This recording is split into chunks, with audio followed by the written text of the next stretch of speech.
What's up, everyone, and welcome back to the MMA Fast. Today, let's get started with Michael Page gives definitive predictions for Israel Adesanya and Belal Muhammad's next UFC fights. Michael Page recently shared his prediction for Israel Adesanya's upcoming fight. Page expressed his confidence in Adesanya's abilities and addressed Belal Muhammad's next UFC matchup.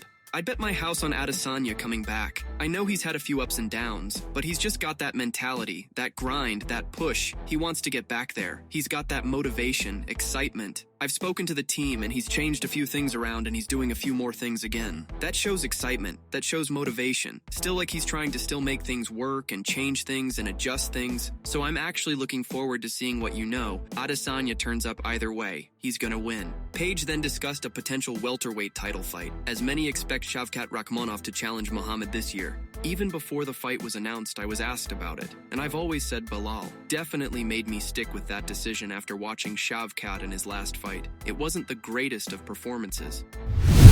Dricus du Plessis shares honest take about his closely contested win over Sean Strickland. While Strickland has claimed that he believes he won the bout, du Plessis recently denied that notion. I think I was fighting the champion of the world that night, and that's a very different fight if you're fighting the best in the world. He was the champion of the world, and for a very good reason. That's why that fight played out the way it did. I had an amazing performance. Nothing like the performance I'll have. I performed better against Adesanya because the fight was made 7 months later, 8 months later. I evolved, ever evolving, getting better every fight, and this time I'm going to be even better. This time I'll be better than I was against Adesanya. That night, I did what I had to win that fight. Du Plessis added that Strickland prioritizes his defense, but he believes fighting that style is boring. He claimed that he could point fight, but he is looking to push forward. The middleweight champion noted that he has improved since their first matchup.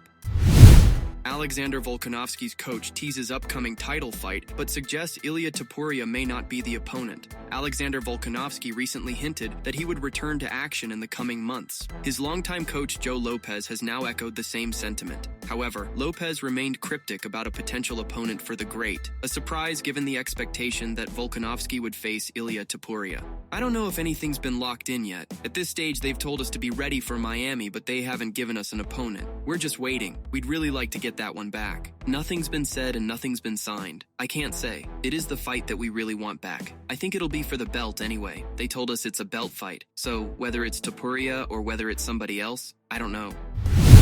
Grant Dawson targets return at UFC 314, open to fight with Beneil Dariush. UFC lightweight contender Grant Dawson talks what's next off the heels of a 3-fight win streak. The rankings don't mean a whole lot personally to Dawson, but they're getting the lightweight contender that much closer to his dream of becoming a world champion. Beneil's beaten a lot of really good guys. I think he's ranked number 9 or 8, something like that. It's a really good way for me to jump the line. I also think it's a very good stylistic matchup for a guy like me. I'm in that boat where if it's up the ladder, it makes a lot of sense to me. But also I understand that if there's a guy outside the top 15, that deserves a spot, and they want me to defend my spot against it. I'm cool with that too. It really isn't about who's next, it's just about, it's not a teammate, and I've got enough time to make the weight. And the answer is probably yes.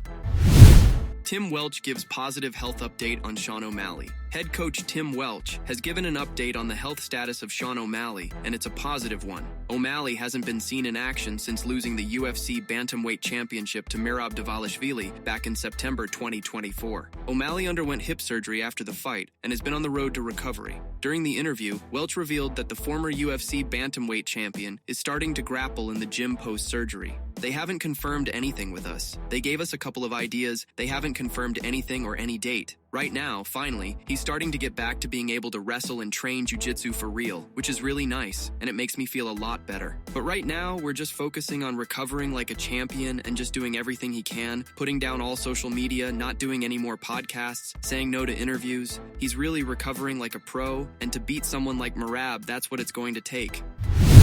Dana White casts doubt on Islam Makhachev's talk of moving to middleweight. In recent weeks, both Dricus du Plessis and Sean Strickland have largely laughed off Islam Makhachev's comments. Now, UFC President Dana White has chimed in on the lightweight champion's remarks. While Dana White has no issue with the lightweight champion moving up to welterweight, a move to middleweight is a bridge too far for the promoter. He would move up to middleweight? Yeah, I don't know about all that. Listen, if he wants to move up to 170 pounds, we can talk. But moving up to 185 is a whole other level.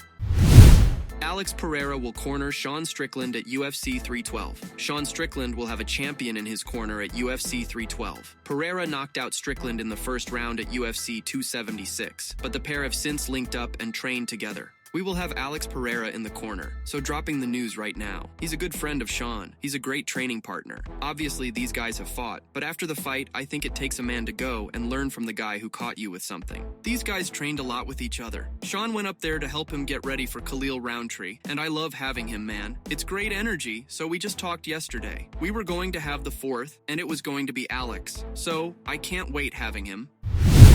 Daniel Cormier advises Alex Pereira against cornering Sean Strickland at UFC 312. We don't know what those training sessions look like, but I think what you don't understand as people on the outside is it's more than just the training. It's the bond that's built outside of the training. How much time are these guys spending together to build a relationship once they are outside of the gym? This, to me, tells me that Pereira and Strickland are building a relationship that's very strong. Why? Because we already know that Alex Pereira has a fight on the books. Las Vegas, UFC 313. Michael Chandler made an important statement. Looking to bounce back from his defeat to Charles Oliveira in November, the former Bellator champion has several names in mind for a return to the cage. Arman is a possibility, because Dana said he's going to have to build himself back with one more fight. Is Charles Oliveira the #1 contender? Is Charles Oliveira going to fight for the title next? I don't know. Obviously, he wouldn't be my next opponent. Chandler has also heard the fan feedback, and wouldn't mind testing himself with rising star Paddy Pimblett. People have thrown out Paddy Pimblett. Paddy is a fun fight. I'm a fan of Paddy. I like the way he does things. He's one of the good ones of the sport. On the veteran side of things, Chandler also listed Beneil Dariush. And of course, he hasn't forgotten about Conor McGregor, despite many fans wanting him to move on from the matchup. Dariush, he had his opponent taken last fight. There are a lot of names. The UFC lightweight division is and has always been one of the most exciting, deep, and stacked divisions. And of course, we have to mention Conor. Bisping believes Jones versus Aspinall bout set for International Fight Week. Former UFC champion and current commentator and analyst Michael Bisping believes that the fight between heavyweight title holder Jon Jones and interim champion Tom Aspinall will take place in June in Las Vegas. Seems like Jones is up for it. Seems like the UFC wants it to happen. I mean, they said to Tom Aspinall, it's a done deal, it's going to happen, and it would just be such a shame if that fight didn't happen. I think it's going to happen. International Fight Week, Las Vegas 2025. Jon Jones last fought in the Octagon in November 2024 at UFC 309, where he defeated Stipe Miocic by technical knockout in the third round. His record includes 28 wins and 1 loss, with one fight being declared a no contest. Tom Aspinall fought last in July 2024 at UFC 304, knocking out Curtis Blades in the first round. He holds a record of 15 wins and 3 losses.